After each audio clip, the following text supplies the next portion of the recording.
Bueno, empezamos con la clase. Bueno, algunas de las preguntas iniciales de la clase que ya pudimos trabajar un poquito. Espérese, perdón, que es que tengo mi vista, que casi no veo la presentación por estar viendo, ya, ahora sí, por estar viendo las fotografías. Ok. Bueno, las preguntas iniciales que hacemos antes de empezar la clase, como para que ustedes las valoren, y esperamos resolverlas a lo largo de toda la clase, es, bueno, ¿qué entendemos por un adulto? ¿Cuáles son las características de un adulto? Que ahí está repetido adulto. ¿Cómo aprenden los adultos? ¿Y qué es andragogia? ¿Habían escuchado la palabra andragogia? Sí. No, nunca. Andragogía, Pero es perdón. la manera en la que aprenden los adultos, algo así, ¿no? Ajá, ajá. Sí, va por Sí, ahí. es la manera. Ujú. Sí, muy bien.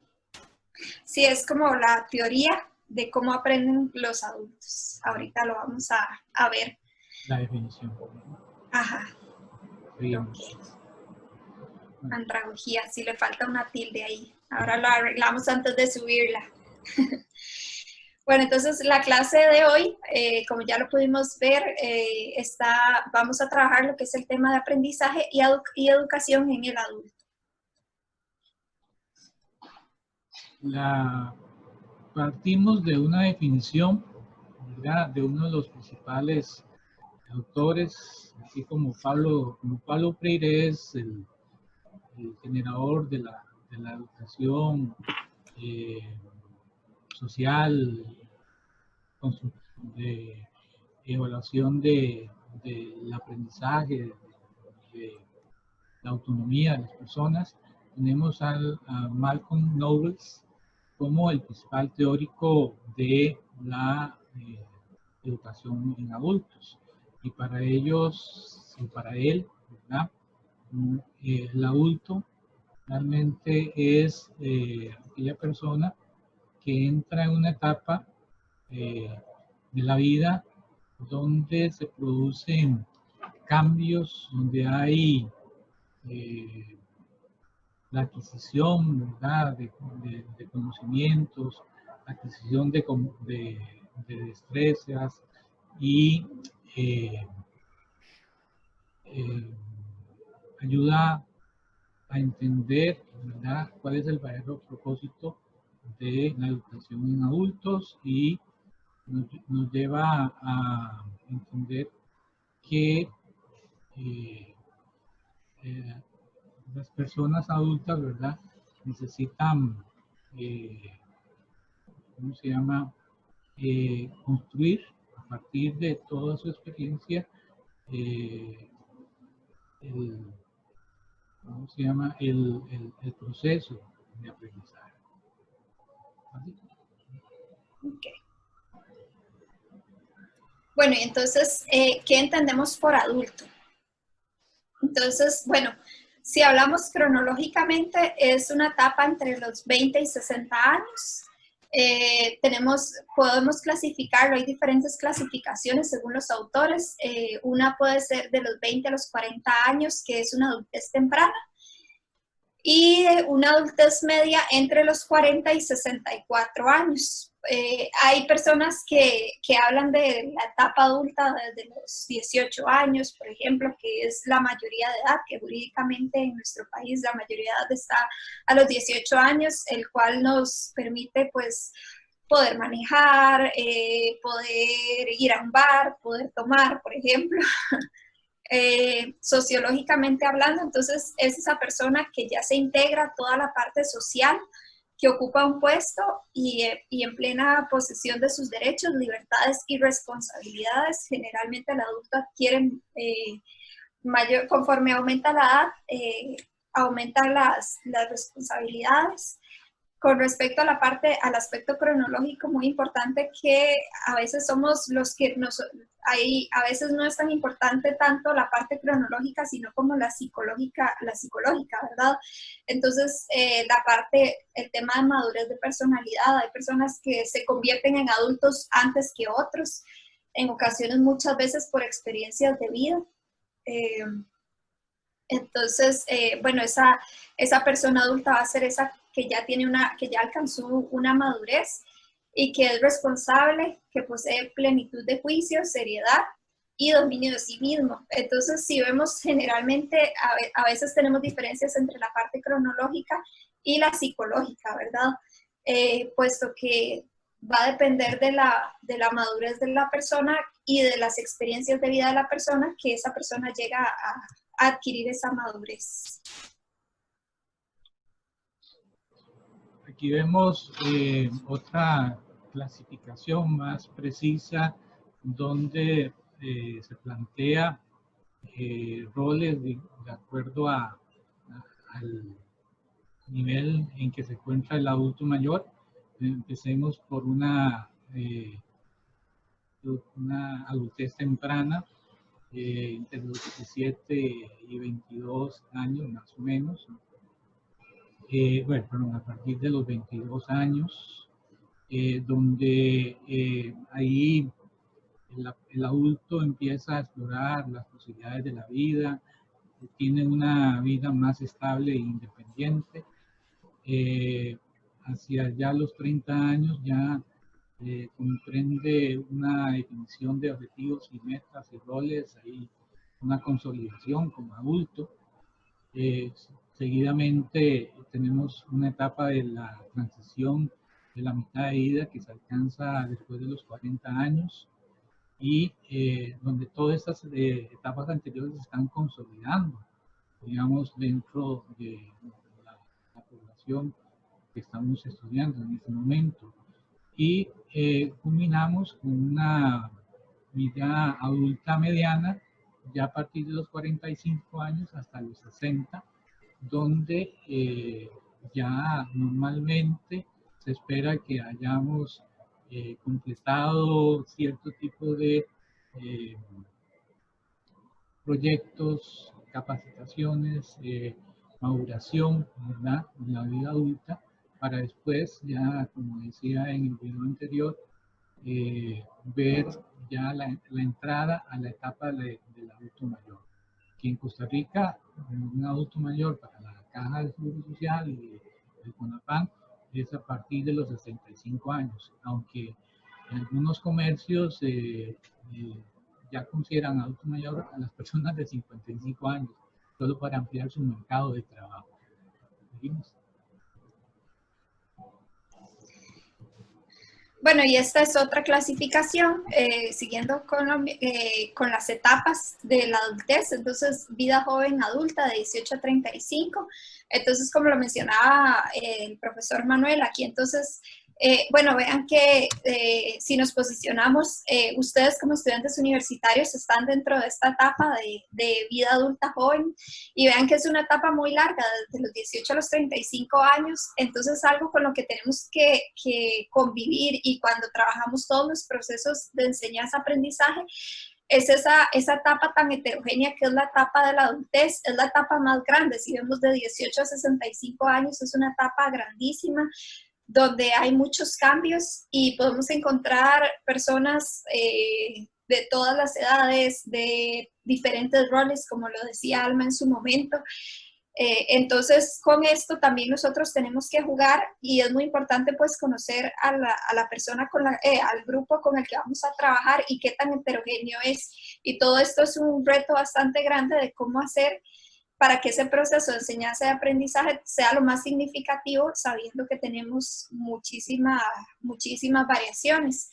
Después se dice que de los 35 a 45 años es ya la mitad de la vida, y entonces existe una mayor presión de, bueno, empezamos a analizar qué es lo que hemos hecho, si ya tuvimos hijos, si ya tenemos una casa, toda esta presión que generalmente nos ejerce la sociedad para decirnos cuál debería de ser, qué deberíamos de tener y qué deberíamos de hacer en esas diferentes edades.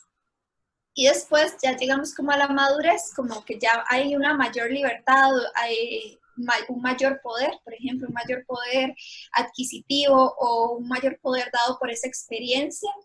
Y es la transición para ya convertirnos en una persona que, bueno, lo que se dice la literatura, que ahora deberíamos de decir persona mayor, en lugar de persona adulta mayor, porque es como estar haciendo una repetición. Entonces, alguna de la literatura dice que nosotros deberíamos de utilizar la persona mayor en vez de adulto mayor. Aquí tenemos también algunos psicólogos que han caracterizado con base a ciertos aspectos como la responsabilidad, la madurez emocional, el equilibrio personal.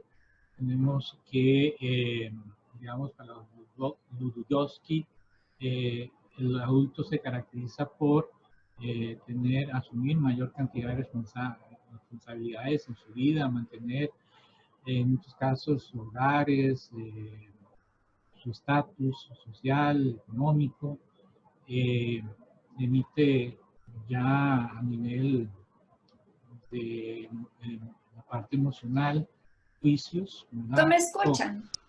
Juicios con... Se le fue un segundo el profe, creo. ¿Aló? Ajá. Manuel, ¿Me oyen? si quiere empieza otra vez la Ok. explicación de esta diapositiva porque se quedó pegado. Ok, perfecto. Ahora sí. Muy bien.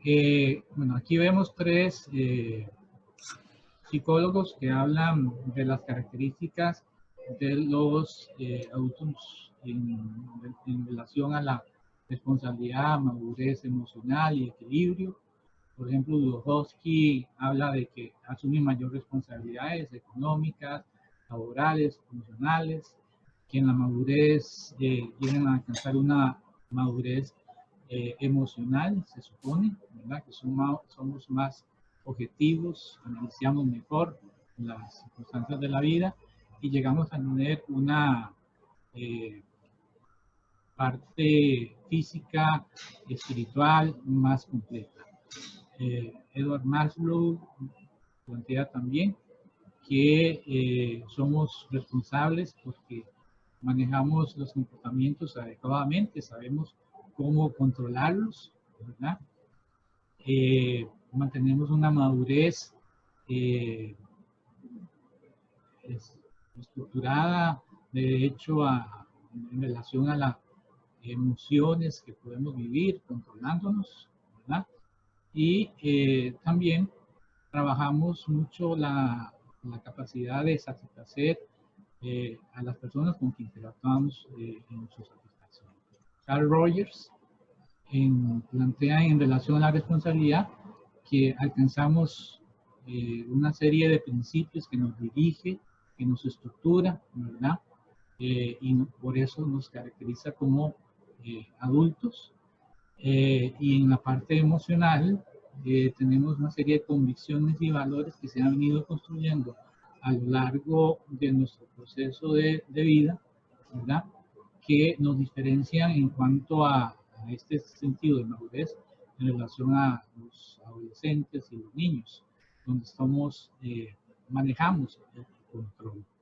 Y finalmente, bueno, en el equilibrio personal buscamos aspectos de control, ¿verdad? De sí mismo en todo momento y bueno, se supone que todos podemos llegar a ese nivel cuando entremos a la edad adulta.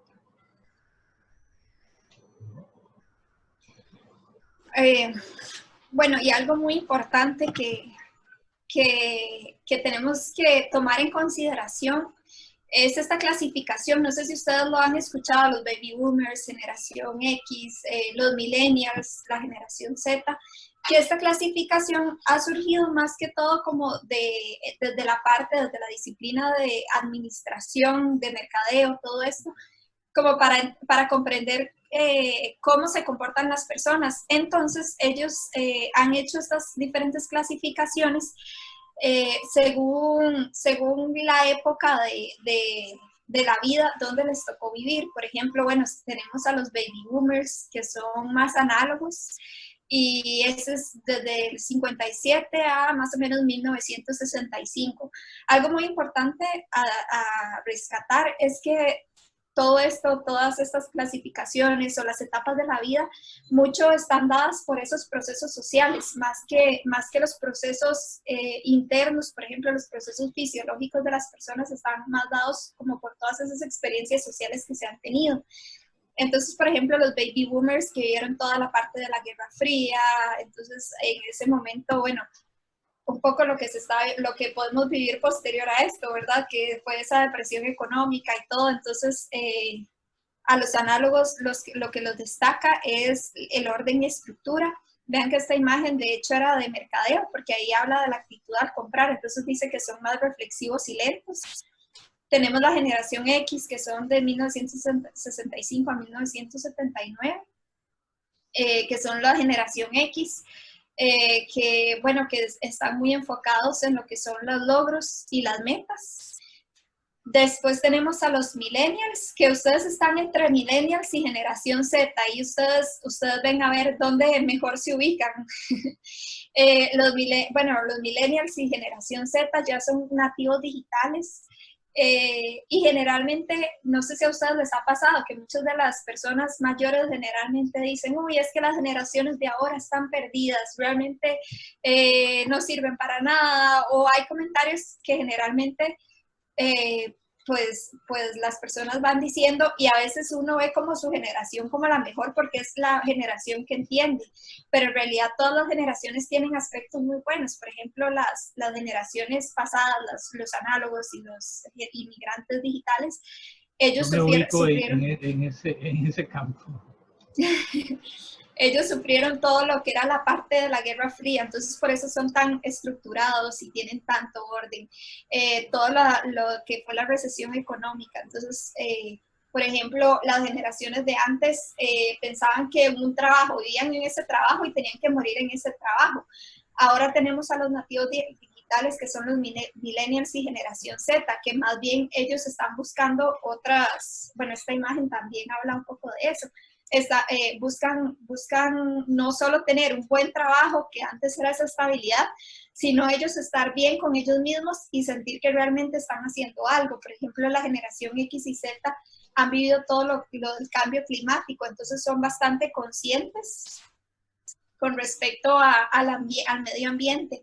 Entonces todas las generaciones pues tienen lo suyo, tienen aspectos positivos y negativos, se puede leer un montón más de estas generaciones y cómo han respondido ante todas estas pues situaciones sociales y económicas que han tenido que vivir. Entonces, este aspecto es muy importante porque en una sesión, por ejemplo, ustedes pueden tener desde baby boomers, desde generación Z, generación X, los millennials, y entonces, ¿cómo hacer para que el mensaje les llegue a todos? Esa parte es un gran reto que tenemos en la población adulta. Yo creo que sí, es importante destacar eso realmente.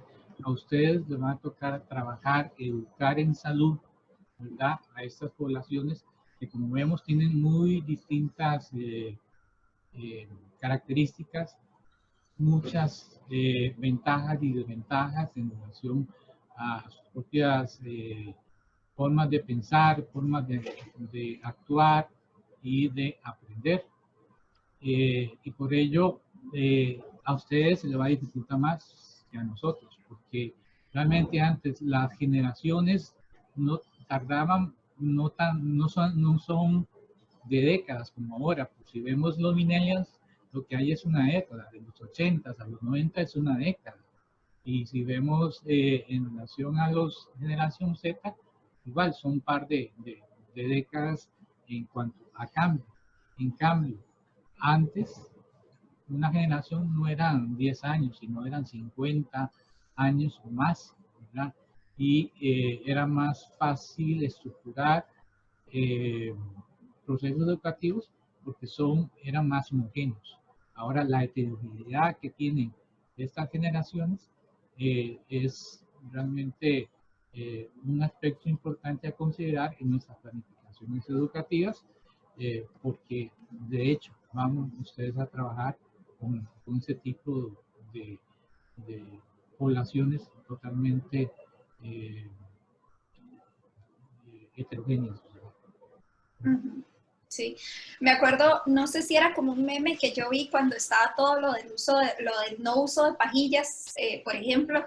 Entonces, era como de un adulto mayor que decía, bueno, las generaciones de ahora se preocupan por una pajilla cuando en realidad utilizan, no sé, como cuestionando eso, de que antes ellos eh, como que juzgaban a los adultos mayores que utilizaban una pajilla cuando ellos están utilizando todo el plástico o que contaminan de otras maneras, algo así decían. Entonces ahí uno ve un choque generacional de cuál es la importancia que uno le asigna a diferentes aspectos.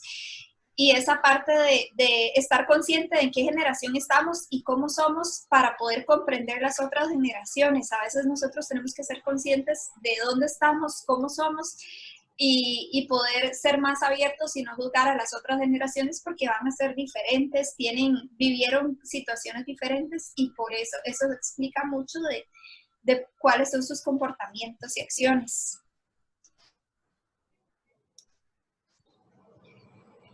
Bueno, ahorita les vamos a presentar algunas estadísticas que son de encuestas nacionales del INEC y de la Caja Costarricense del Seguro Social, que son aspectos que nosotros también tenemos que considerar cuando vemos a la población adulta. Son aspectos, por ejemplo, toda la parte del hogar, toda la parte económica generalmente recae sobre la población adulta en la toma de decisiones, dependiendo, vimos que a mayor edad, mayor responsabilidad, y que hay un pico ahí de responsabilidad y de preocupaciones y ya luego las personas son como más, ya adquirieron cierta madurez y cierta estabilidad. Pero es importante ver, por ejemplo, en esta gráfica que está a la derecha, que para el 2019, el 21% de la población costarricense está en pobreza total. Entonces vean que es un porcentaje bastante alto, una quinta parte de nuestra población, y un 5.8 está en pobreza extrema. Bueno, ¿y cuál es la línea de pobreza por persona? Generalmente las personas que viven en una zona urbana viven con 112,000 colones al mes por persona y las personas de zona rural viven con 86,000 colones aproximadamente. Y vean que la línea en pobreza extrema se vive con menos de la mitad para ambos casos. Después, algo también importante de saber de la Encuesta Nacional de Ingresos y Gastos, que estos aspectos nos sirven un poco para conocer cuál es la preocupación de las personas adultas o en qué dedican su tiempo las personas adultas. Generalmente los hogares conyugales con hijos presentan un gasto de consumo promedio significativamente mayor con respecto al promedio general. Entonces sí, pues vemos que generalmente los que tienen hijos van a tener un mayor gasto. Que tienen pareja. Ah, sí, los de pareja y con hijos. Perdón. Ajá, sí, ajá. Luego los hogares monoparentales, unipersonales, y entonces ¿en qué están gastando generalmente esas personas? Bueno, el mayor porcentaje los gastan en alimentos y bebidas. Posteriormente está lo que es transporte y vivienda y artículos del hogar. Y vean que aquí vemos, por ejemplo, la educación, el porcentaje que dedican para educación es muy bajo. Y esta educación no va a ser para los adultos, probablemente es para la población infantil. La parte de recreación y cultura, ¿cuánto dedican a recreación y cultura? Parecido. Es también como, ajá. Entonces acá estos aspectos son importantes para conocer a la población con la que vamos a trabajar. Bueno, ¿cuánto gastan los hogares en los bienes y servicios que satisfacen el consumo? Es un poco estadísticas similares a las que vimos anteriormente. Después, me gusta mucho la encuesta nacional del uso del tiempo, en que esta encuesta incluye también adolescentes, pero la mayor proporción es población adulta. Entonces, ¿qué nos dice esto? Bueno, veamos que la parte morada, bueno, aquí esta columna es la de las mujeres y esta columna es la de los hombres. Y vemos que en necesidades personales, actividades de no trabajo, que es el morado, azul y el verde, morado, azul y este verde, esta es la proporción que utilizan de no trabajo. Vemos que necesidades personales, las mujeres tienen un poco más de tiempo para lo que son necesidades personales. Pero algo bastante importante es este aspecto del trabajo remunerado. Si vemos, los hombres tienen un 21.4% de trabajo remunerado, mientras que las mujeres solo tienen un 9.4% de trabajo remunerado. Y cuando nos vamos al trabajo doméstico no remunerado, vemos que las mujeres tienen un 21.3% de su tiempo lo dedican a trabajo no remunerado y los hombres un 8.2%. Entonces vemos también que hay una diferencia de géneros en nuestra población. Sí. Tati, quería acotar una cosa. A pesar de que las mujeres, ¿verdad? Tienen menos, digamos, actividades numeradas, ejercen muchas cosas que deberían ser numeradas, ¿verdad? Como la responsabilidad del hogar, que desgraciadamente nuestra sociedad machista siempre ha recaído sobre ellos, ¿verdad? Pero también es digno destacar que en la parte de educación para la salud, en actividades en las clínicas, en ambientes sociales, comunales, la mayor participación que se tiene de la población adulta son de mujeres. Los adultos, hombres, son los que menos participan en cursos de educación sobre diabetes, alimentación saludable, actividad física, tal vez por su rol de estar ocupados en una actividad externa, pero yo pienso que es mucho más ocupada una mujer, ¿verdad? Una ama de casa, que un señor. Entonces, ustedes cuando entren a trabajar con los grupos, van a ver que la mayor cantidad de participación en la capacitación y educación para adultos es con mujeres y es importante considerar. Sí, Manuel, sumándole a eso, de hecho, si, generalmente, por ejemplo, la diabetes, generalmente, bueno, la tasa de mortalidad es menor en es mayor en los hombres, o la esperanza de vida es mayor en las mujeres, por ejemplo, o las complicaciones a veces por enfermedades crónicas son más en los hombres, y tal vez esto puede deberse a esto, ¿verdad? Porque las mujeres siempre han sido como las que más se preocupan como por su salud, y también porque tienen si vemos el trabajo remunerado en hombres es 21.4%, generalmente un trabajo remunerado va a tener un horario en específico, mientras que las mujeres, al ser un trabajo doméstico no remunerado, pues se pueden atrasar en su trabajo. Lo que pasa es que sí lo van a tener que cumplir en alguna hora del día, no es como que, pero pueden tener esa flexibilidad de horarios también. Yo creo que esta época de COVID tal vez nos va a ayudar a orientar nuestras ofertas de educación para salud a esa población, ya que ahora la gente está más acostumbrada a hacer la educación virtual, ¿verdad?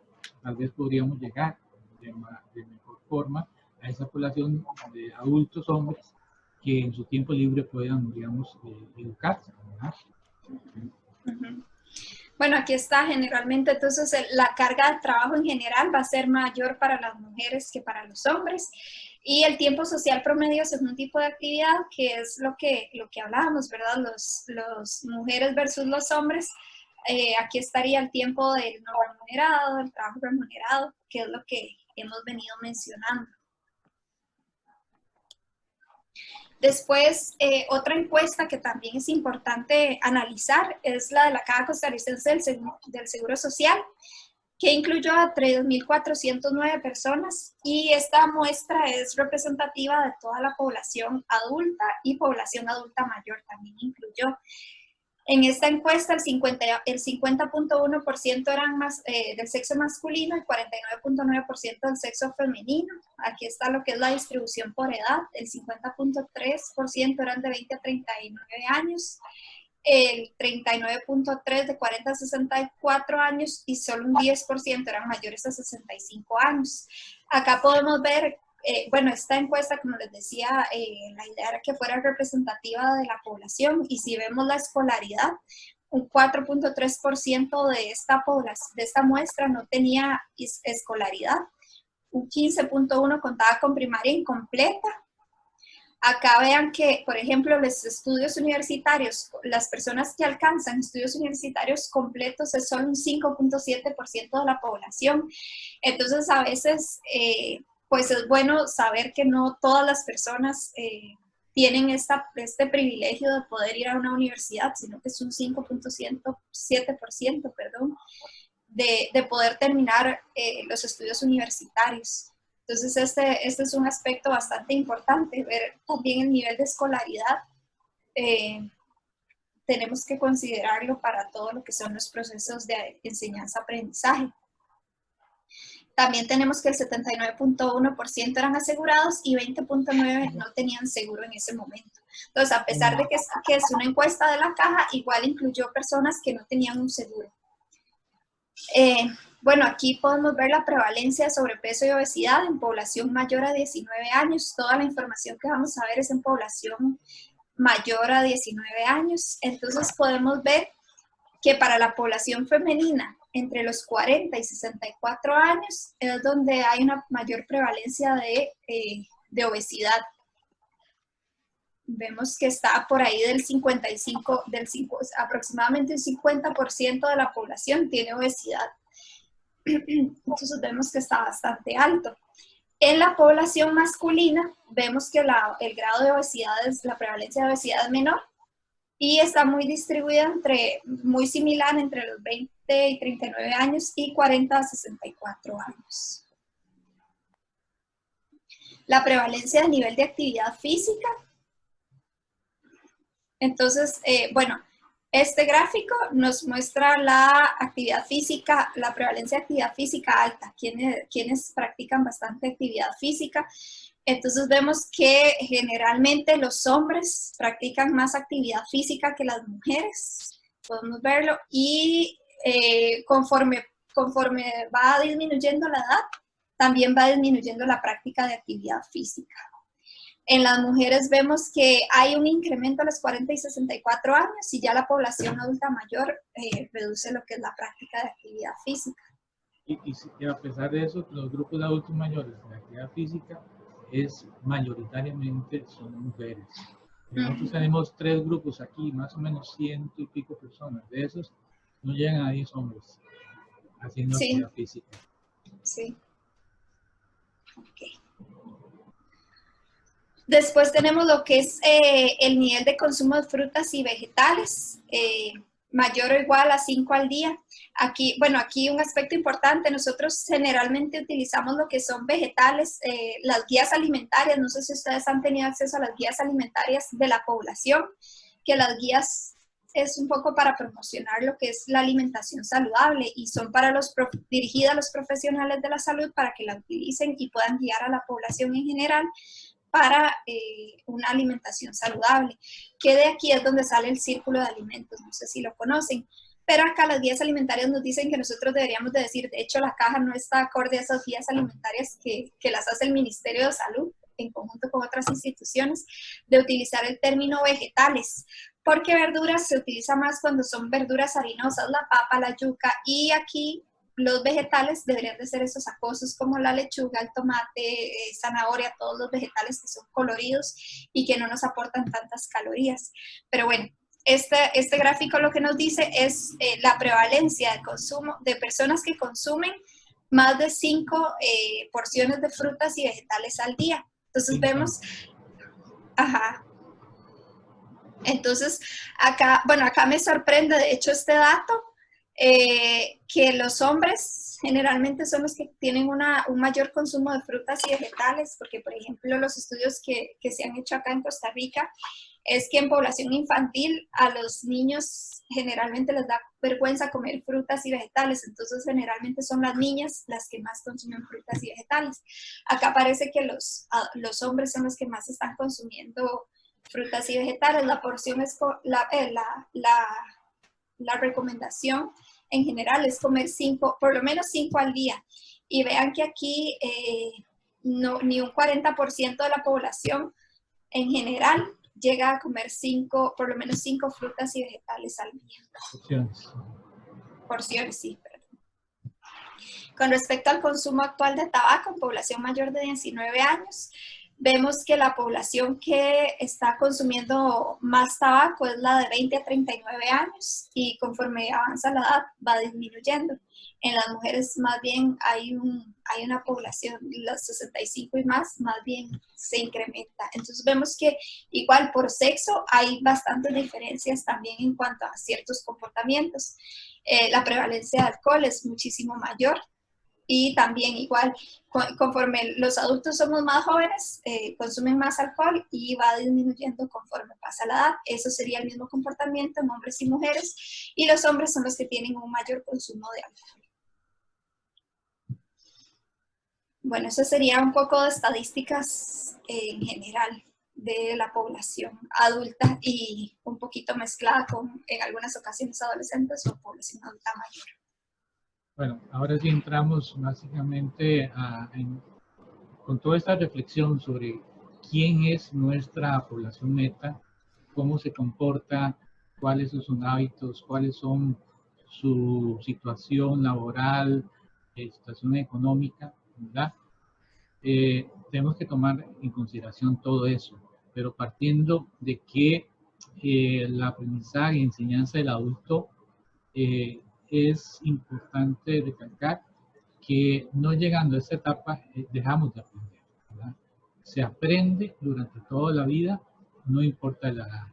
Y la capacidad, aunque como vimos en el video de inicio, se ve afectada en la parte fisiológica, mientras nosotros tengamos un proceso continuo de apertura a procesos de aprendizaje, esa capacidad, ¿verdad? Se va a mantener y se puede, digamos, aprovechar en el sentido de, de solventar esa situación fisiológica y es a partir, ¿verdad?, de procesos de entrenamiento y motivación dirigidos a los adultos que podamos generar realmente ese objetivo de dar aprendizaje. Bueno, ¿y cuándo empezó a ser importante el aprendizaje? ¿O cuándo empezamos a considerar importante más bien el aprendizaje en la época, en la etapa de la adultez? Bueno, la UNESCO en los 60 empieza a reconocer la importancia de la educación en la población adulta. Entonces, antes de los 60, generalmente la UNESCO se enfocaba en lo que era el aprendizaje, todos los procesos educativos en niñez y adolescencia, y no le prestaba atención y recursos a la población adulta. Sin embargo, entonces, ya después de los 60 la UNESCO empezó pues a tomar en consideración que toda la parte del aprendizaje en las personas adultas tiene un gran beneficio, no solo para la población adulta, sino su efecto multiplicador que tiene al ser los líderes, por ejemplo, de un hogar. Entonces, esto permitió que se empezaran a dar recursos y empezar a generar algunas políticas para lo que era toda la parte de enseñanza y aprendizaje en la población adulta. Y generalmente se le ha dado también un enfoque holístico a la educación en los adultos por toda la experiencia de vida que se tiene en los adultos y por todas las características que ya las hemos ido pues trabajando y exponiendo, presentando a lo largo de toda la presentación. Entonces se le da un enfoque holístico por esas características de la población. Es importante entender que el aprendizaje en adultos, ¿verdad?, comprende una serie de factores que han sido afectados. Por ejemplo, las migraciones de masa que se han dado durante estos años o décadas, ¿verdad? El empleo como dependiendo del nivel de empleabilidad de las personas pueden tener mayor o menor oportunidad para que a partir de esa situación de ya solventada podamos trabajar la educación de la instrucción o la capacitación de ellos. No obstante, la desigualdad que se vive en la población adulta, como vimos en los indicadores anteriormente expuestos, ¿verdad? Produce esa desigualdad. Y bueno, también están sujetos al cambio ambiental y a digamos, la transición de los cambios tecnológicos. Todo esto afecta, ¿verdad? El proceso de enseñanza-aprendizaje del adulto. Y bueno, todo este contexto, ¿verdad?, nos hace realmente vivir, digamos, conflictos que afectan nuestro estilo de vida saludable, que evita que prosperemos económicamente, que nos afecte en la parte económica, social y cultural, llevando, digamos, situaciones de desigualdad, ¿verdad? Y que, bueno, todos estos factores también tenemos que considerarlos a la hora de plantear los procesos educativos. O sea, decía ahí anteriormente que hay que conocer la persona con que vamos a trabajar para poder nosotros realmente plantear de acuerdo a sus necesidades la educación, ¿verdad?, que ellos necesitan.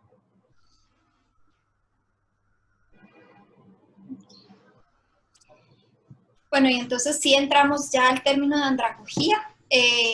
Knowles ha sido uno de las personas que ha escrito más con respecto a este tema y fue quien lo describió en su momento como la ciencia y el arte de ayudar a los adultos a aprender. Entonces se dice que andros viene de hombre y gogus de enseñar. Entonces se dice que este término, bueno, lo que les contaba de la historia un poco de la importancia que se le empezó a dar a la población, a la enseñanza y aprendizaje de la adultez, y lo que nos comentaba Manuel en la diapositiva anterior de toda la importancia que tiene, porque se ha visto que con base en todos los retos que existen a nivel mundial, pues el aprendizaje y la educación en la población adulta puede venir a contrarrestar o a trabajar para el bienestar de la población en general. Y entonces este tema de andragogía viene a ser como la diferenciación para hablar de pedagogía. Entonces, para hacer la diferencia en la población adulta, se conoce el término de andragogía. Entonces, generalmente toda la literatura que vamos a ver muchas veces es como esa comparación, ese contraste en lo que es un proceso de enseñanza-aprendizaje en la población infantil, en la población adolescente, y el contraste con el proceso de aprendizaje que se da en la población adulta. Entonces, esto lo vamos a profundizar más ahora, pero por ejemplo, los procesos pedagógicos son más formativos, los procesos andragógicos son más orientadores. El educador generalmente es un formador que está formando a esa población, a la niñez, a la adolescencia, mientras que en el adulto más bien es un facilitador que lo guía para esos procesos de enseñanza y aprendizaje. Y bueno, todo esto lo vamos a ir pues mencionando un poco más adelante. Bueno, ahora sí entramos a la teoría de Knowles, ¿verdad? Él plantea 6 principios andragógicos, o sea, presupuestos o enfoques, ¿verdad?, conceptuales de cómo se debe procesar la educación de las personas, cómo debemos plantearlos. Por ejemplo, plantea que para el adulto el aprender, ¿verdad?, tiene que partir de satisfacer una necesidad de parte del adulto en el sentido de qué debe aprender. Y eso genera, ¿verdad?, o debe generar en nosotros una acción en ese sentido de diagnosticar y buscar cuáles son las necesidades que tiene la población adulta con que vamos a trabajar para aprender. ¿Para qué? Para empezar motivándolos a satisfacer esas necesidades.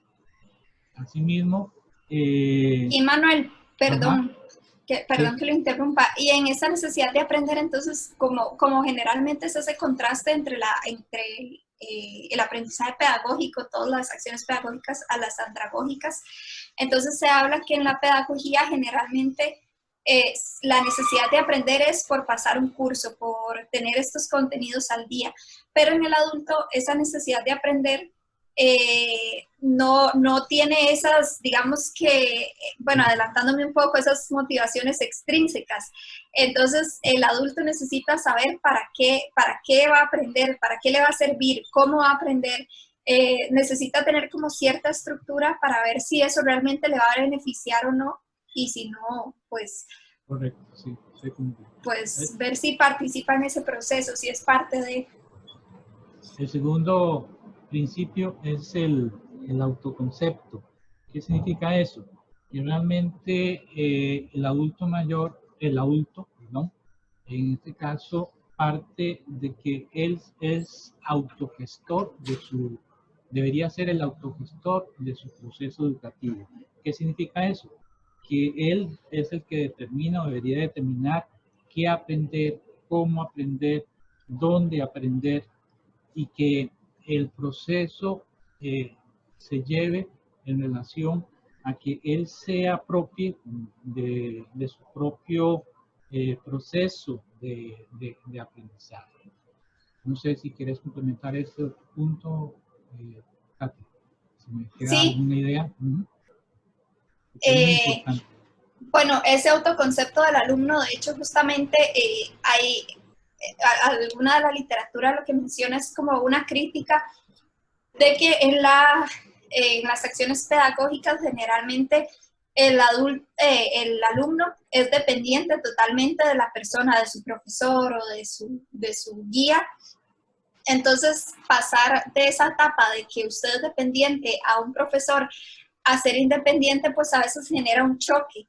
Entonces, eso, a veces pasar en esa etapa de niñez a adultez nos complica un poco la enseñanza que se ha tenido a lo largo de la niñez por esto mismo, porque al niño ser tan dependiente de que, bueno, yo tengo que leer esto, muchos adultos no cambian ese chip a que ya no son dependientes de su formador, sino que ya no es un formador, sino que es un guía y un facilitador. Entonces, sí es importante, pues se debería de ir haciendo ese proceso como paulatino y no de golpe, porque si no, ya el adulto debería de poder tomar la decisión de entrar en ese proceso y que el facilitador pues le ayude a trabajar ese proceso de enseñanza y aprendizaje y no Sí, dejárselo todo, no asumir de que el profesor va a ser o el guía va a ser el que le va a decir cómo hacer las cosas, sino que ya en la etapa de la adultez, ya la persona ya llegó a tal madurez que debería de pues tomar ese proceso de enseñanza y aprendizaje como suyo. Y sí. entonces ver a la persona como un facilitador y no como un formador. Sin embargo, sí se ha visto que hay un choque ahí entre qué tanto responsabilizamos a la persona que nos está formando o guiando. Sí, veámoslo en caso de ustedes Profe, y una nosotros. consulta. Ajá, Sí, Aquí Daniel. no entra, aquí no entra lo que salía en el primer video de que los adultos están acostumbrados a ese tipo de educación porque es lo que dan en el sistema formal. correcto, Sí, correcto. sí. Reflexionemos lo que el caso de ustedes. Ustedes estaban, hace 3 años estaban en colegio. ¿Cuál es su papel ahora? ¿Verdad? Como alumnos. Deberían ser autosuficientes, deberían ser personas que determinen cómo y cuándo, ¿verdad? Deben aprender, pero todavía no ha llegado a esa etapa, o yo creo que en algunos sí, pero ese proceso lo están viviendo ustedes ahora, ¿verdad?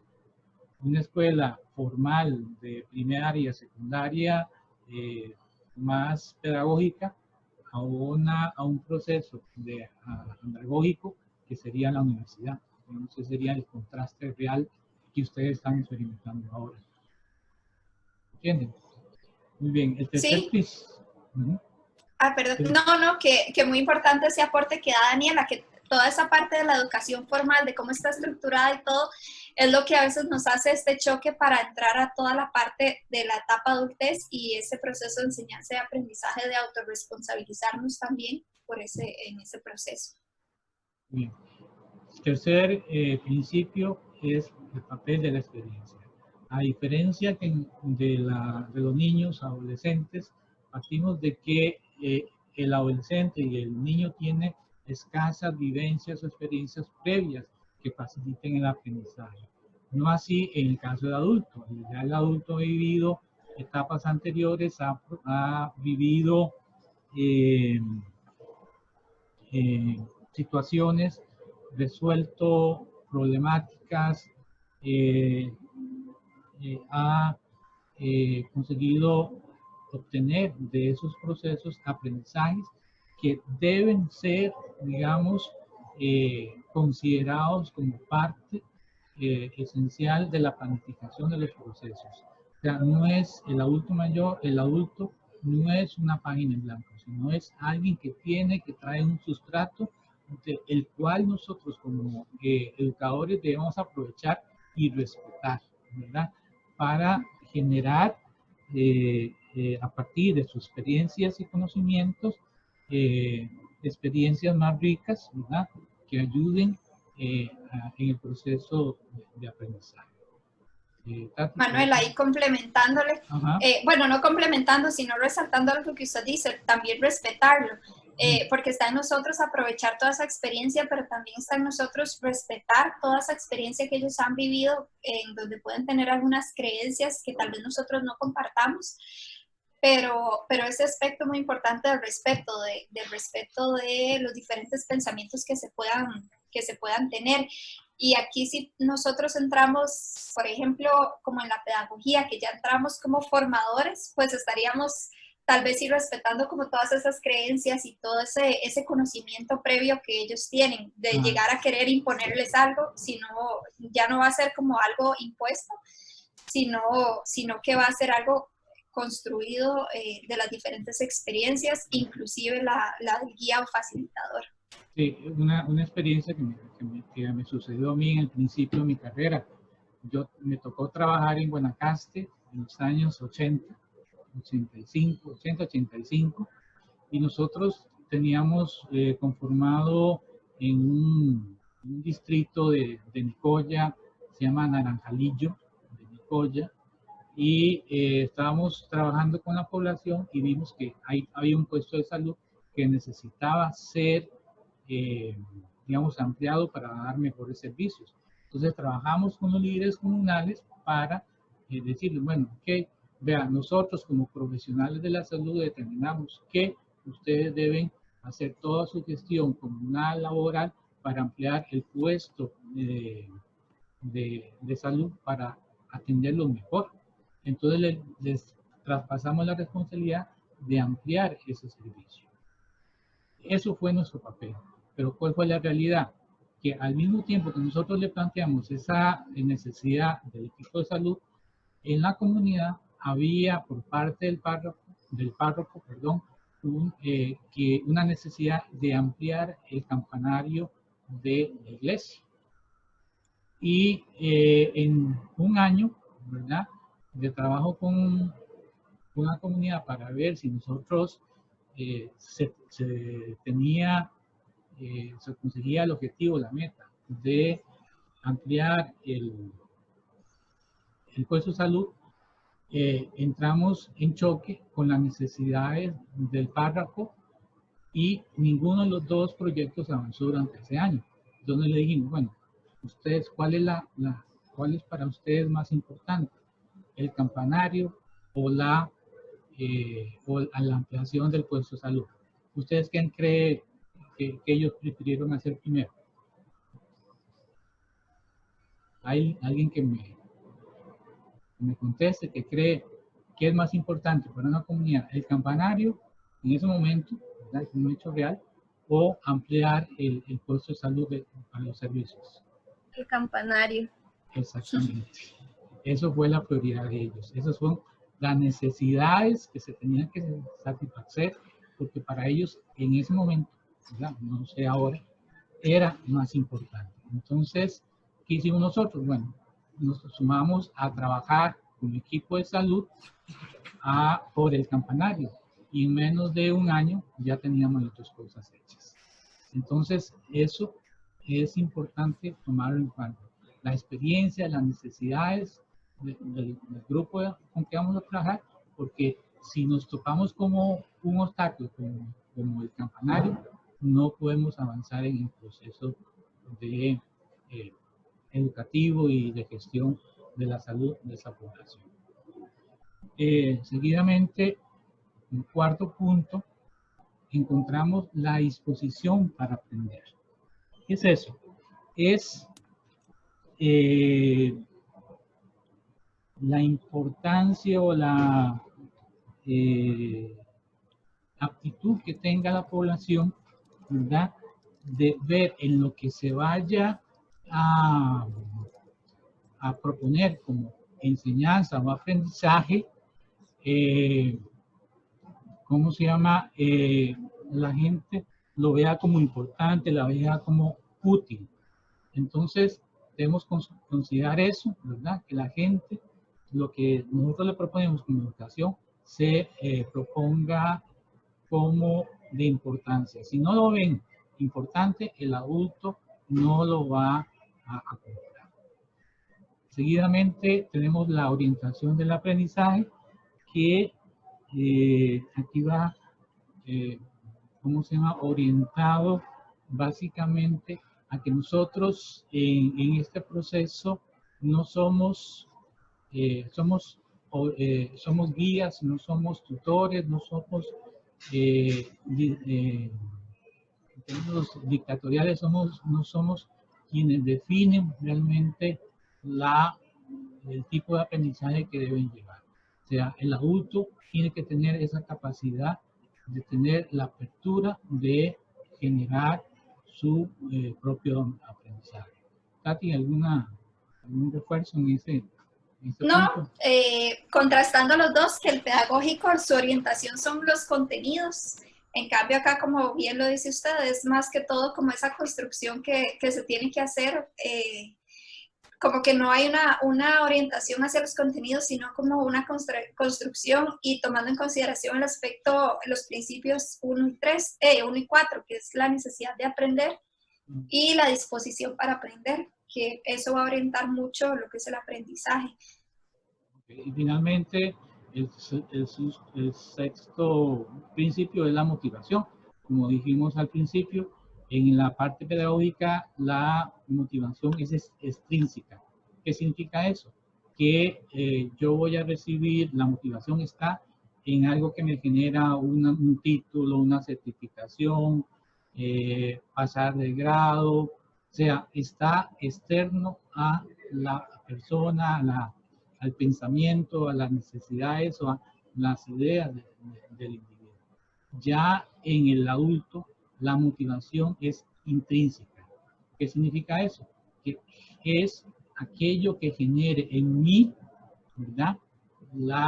El interés, ¿verdad? Por aprender, digamos, esa propuesta que se me está facilitando o habilitando para que yo pueda, digamos, generar.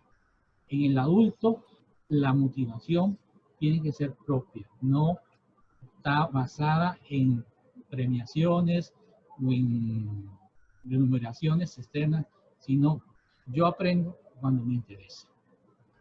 ¿Vale? Muchas gracias. Ok.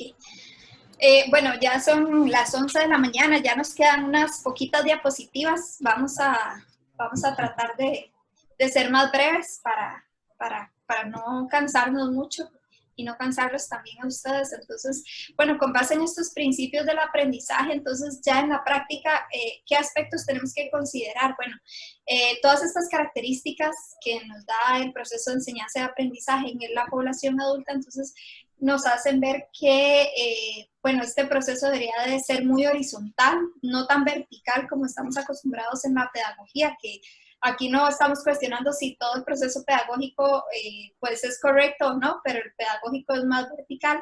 Aquí ya buscamos algo más horizontal entre el facilitador y el participante. Pues generalmente, bueno, el facilitador va a estar en la misma etapa que su participante, que son ambos adultos. Entonces, ambos comparten las características de la adultez y la experiencia. En cuanto a la participación, realmente tenemos que considerar al adulto ser parte de la planificación, ser parte del diagnóstico inclusive de las necesidades o experiencias de aprendizaje, porque si los involucramos desde un comienzo, ellos van a tener más sentido de pertenencia y se van a apropiar de las ofertas o de los procesos que nosotros queremos darles. Entonces, hay que incluirlos, ¿verdad?, en el diagnóstico, en la planificación y desde luego en la ejecución del proceso educativo que vamos a llevar. Bueno, y también es importante ser flexibles ante estos procesos. Y nosotros también tener esta empatía y tener esa capacidad de lectura para ver si realmente los adultos están siendo motivados, están realmente adquiriendo un beneficio de todo este proceso de enseñanza-aprendizaje. Porque si no, pues, bueno, en la población adulta, Manuel, no sé si usted coincide conmigo, pero es la más complicada de que se mantengan. A veces tenemos un grupo que empieza con 30, pero qué difícil es mantener esas 30 personas que van a asistir. En el video nos hablaban del tiempo, del tiempo y la motivación, que son dos aspectos muy importantes. Uno, el tiempo, que se tienen otras responsabilidades, y ahí lo veíamos, por ejemplo, en la toma de decisiones, a veces los gastos que se tienen niños, si se tiene que estudiar. Generalmente ese proceso de enseñanza educativo que es para uno, no va a tener prioridad. Entonces, es muy importante como tener esa flexibilidad para poder, si no nos está funcionando lo que estamos haciendo, pues poder reinventarnos o ver cómo podemos ajustarlo a las necesidades que vemos en nuestra población. Nosotros somos los que debemos de adaptarnos a las oportunidades de tiempo de ellos, no ellos a nosotros. Exacto. ¿Verdad? ¿Mm? Bueno, también tenemos, a la hora de trabajar con adultos, siempre se van a presentar algunos factores de resistencia al cambio. Por ejemplo, si ellos no ven beneficios en lo que vamos a trabajar con ellos, se van a resistir. Si nosotros, por ejemplo, trabajamos la primera sesión y desarrollamos cosas muy impositivas, etcétera, esa impresión primaria negativa se va a mantener o va a ser muy difícil quitarla. Por eso debemos buscar procesos de enseñanza bien motivantes para que ellos se lleven una posición inicial positiva en el trabajo. Y es natural, todas las personas tenemos resistencia al cambio porque siempre nos gusta estar en el nivel de confort y no retarnos a nosotros mismos. Y muchas veces también tenemos que tener cuidado en cuanto al grado de dificultad con que vamos a trabajar, porque eso puede ocasionar en los adultos mayores que se sientan incómodos porque tal vez no manejen una temática y no se quieren exponer al ridículo. Entonces, ese miedo nos hace rechazar nuestras propuestas. Entonces, busquemos actividades inclusivas y no exclusivas y que nos lleven, digamos, a presionar, ¿verdad?, al trabajo. Y otra cosa importante, tratemos en la medida posible formar grupos heterogéneos donde compartan ideas, visiones lo más comunes, porque eso funciona la participación y no evita el rechazo al proceso de aprendizaje. Tanto en población adulta como adulta mayor, Manuel. Que Sí. Tiene metida la adulta mayor ahí en la... Sí, es que para mí realmente no hay Sí, diferencia. no hay, sí. No hay mucha diferencia. Sí. Sí, y mañana lo van a ver, de hecho, cuando expongan que al final es como una barrera más, lo que hemos estado hablando, más social o más de qué hacemos nosotros que una barrera real que haya entre población adulta y adulta mayor. En los años 60, 70, un adulto mayor era de 50 años. Hoy adulto mayor es de 65 más. Y para los Sí. próximos años yo creo que esa barrera se va a subir a 70.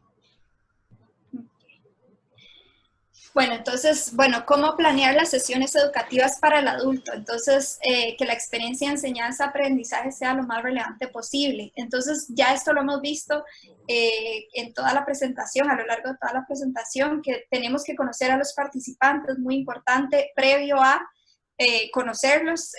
Si vamos a dar una sesión, siempre preguntar si tienen más información, por lo menos la edad, si tienen el nivel educativo o a qué se dedican, es muy importante. Ejercicios activos con desafíos, pero no demasiado grandes, porque si les ponemos un desafío demasiado grande, generalmente ellos tienen limitado el tiempo o han pasado trabajando, han pasado con muchas responsabilidades como para ponerlos a hacer una tarea que Y realmente les va a ser muy provoca miedo, compleja. les provoca miedo de fracasar.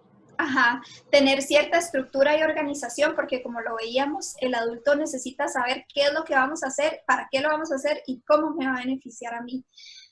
Después tenemos, muy importante, la retroalimentación de desempeño, siempre decirles si están haciendo las cosas correctamente, si no las están haciendo correctamente. Eso es importante para ellos. Corregir en positivo, no en negativo. Ajá.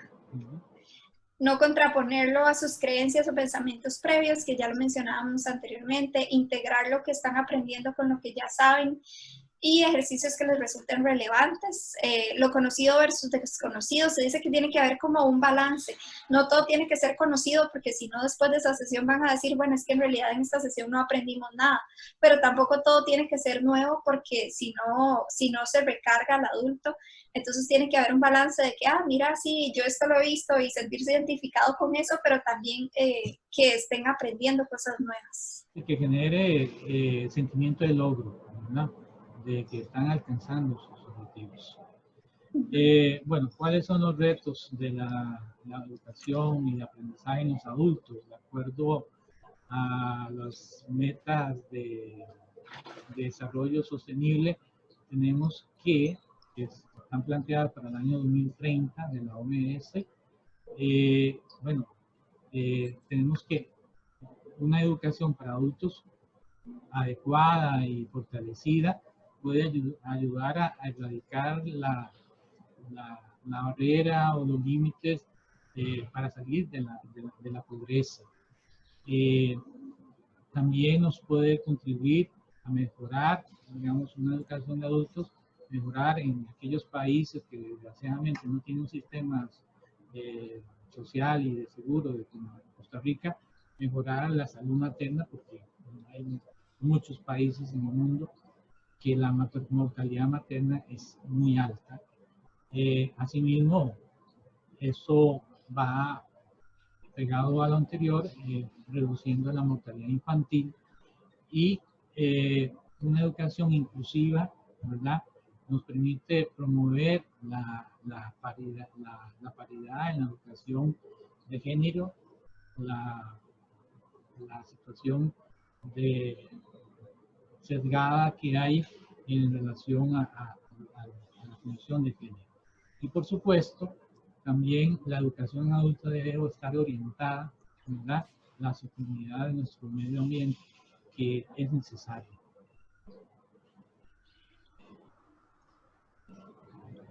Bueno, con esto ya estaríamos finalizando la clase. Primero que todo, bueno, agradecerles por la participación. Hay y no instrucciones para la guía complementaria. Ok, vamos a ver. Okay,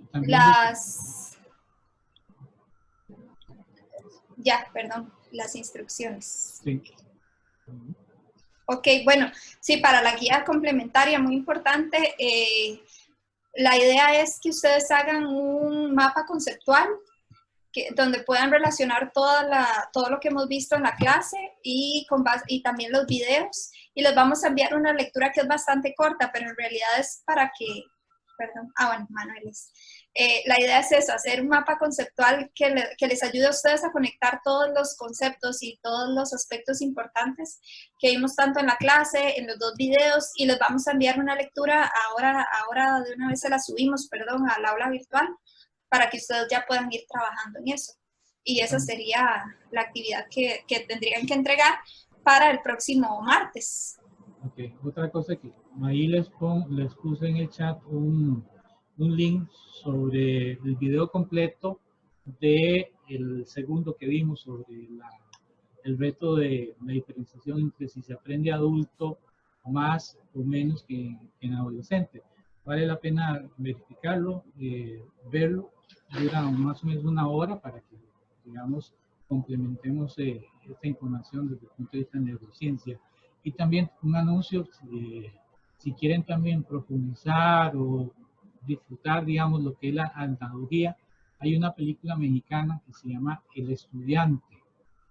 Pueden buscarla, bajarla de YouTube, o si no, yo los puedo, me la solicitan, yo se las puedo mandar, donde hace un análisis de todos estos principios de analogía, ¿verdad?, que se tratan a lo largo de la película. Vean, es una película de 1 hora y poco, más que todo con un aspecto recreativo y que les va a ayudar a reforzar, ¿verdad?, todos estos conceptos de la educación a adultos. Y paralelamente hay una serie en YouTube de videos que analizan desde el punto de vista andragógico, ¿verdad?, esta película, que nos puede servir para reafirmar todos los conocimientos de esta actividad. Perdón, profe. ¿Sí? ¿Dónde fue que subió el link? Es que en el chat no me sale. En el chat, de hecho. Sí, voy a ponerlo otra vez. ¿Ahora? Ay, Manuel, es que me lo está compartiendo a mí. Tiene que poner... Está para todos. Sí, ahí. Ya, yo qué raro, yo sí lo veo. Ok, ahí está. Perfecto, profe, ya. Muchas gracias. Ahora sí. Vean la película como recreación, ¿verdad? Que le va a servir, digamos, sino para despejar un poco la mente y van a aprender. Es una película un poco dramática al final, pero sí deja muy buenas sensaciones. Y ya para terminar, no sé si tienen alguna duda, algún comentario. Profe, yo tengo una pequeña duda. Es con el examen. Es que yo sé que hubo personas que no pudieron tal vez subirlo a la plataforma. Entonces no sé cómo a la hora de hacer la retroalimentación, ¿cómo se haría? No, ya, no hay problema. El examen que ya pasó, dicen ustedes. Nosotros lo revisamos en el documento, entonces ahí vienen todas las observaciones. Ajá, pero digamos, para las personas que todavía no necesariamente lo subieron a la plataforma, ¿cómo se haría? Nosotros les vamos a enviar el documento. Ok, perfecto. Entre Sí, hoy y mañana gracias. prácticamente. Sí, ya están listos. Sí, ya están revisados, salieron muy bien. Yo creo que eso es importante decirlo, ¿verdad? Para que estén un poquito más tranquilos al respecto. ¿Alguna duda? Yo tenía una duda, es que vieras que estaba viendo el cronograma y vieras que no veo, digamos, estaba viendo que la clase hoy sí era de adultez, pero es que vieras que ahí no veo que haya como una asignación complementaria. Entonces esa era mi duda. Vamos a ver. Sale en el cronograma, creo. No, la que sale es en la semana que sigue, una de tecnología. Vamos a ver si fue que yo me confundí, porque yo fui la que ahorita les envié el correo para avisarles, ¿les parece? Muchas gracias, profe. ¿Alguna otra duda? Está bien, muchas gracias. Bueno, independientemente si haya o no, les invito a ver la película para que se recreen un poquito y relacionen el aprendizaje hoy con algo más recreativo. Estamos entonces. ¿Tati? Espérense, voy a revisar el último correo con la profesora María para solo asegurarme algo. Sí, qué raro, yo sigo viendo la asignación complementaria de la etapa de la adultez. Entonces, voy a revisar, a ver, creo que el último correo que yo tengo de la unidad de aprendizaje fue del 24 de abril. Y ahí sí viene asignación complementaria de la adultez, pero mejor para no crearles confusión, yo les envío el correo de que sí o no hay que hacer asignación complementaria, ¿de acuerdo?